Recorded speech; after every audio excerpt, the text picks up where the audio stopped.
je vais te dire comment gagner au moins 5000 euros ce soir. Tu veux ou pas? Nazmi essaya d'apprendre à ses abonnés le nom de certaines sciences religieuses. Hélas, Nazmi ne les connaissait pas. Il avait lui-même besoin d'un enseignant qui les lui explique.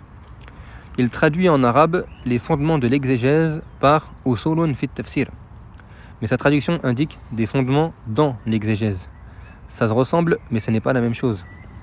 En fait, Nazmi répéta le nom d'un livre du savant Mohammed ibn Salih, qu'Allah lui accorde sa vaste miséricorde, qui se nomme comme cela, pour en faire le nom de la science en elle-même.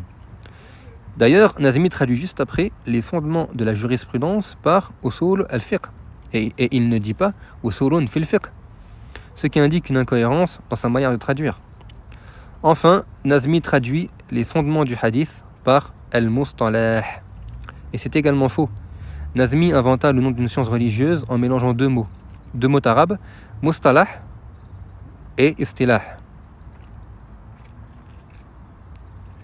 Lorsqu'on demanda à Nazmi s'il y avait des règles pour savoir mettre les bonnes voyelles, Nazmi répondit non. Pourtant, c'est bel et bien Nazmi qui vend un programme complet pour savoir les voyelles dans 95% des cas. Nazmi prétendit ici qu'il suffit juste de pratiquer pour lire sans les voyelles. Pour lire sans les voyelles, il faut lire sans les voyelles. Heureusement que Nazmi ne fait pas de formation en chirurgie, sinon ce serait la boucherie dans les hôpitaux.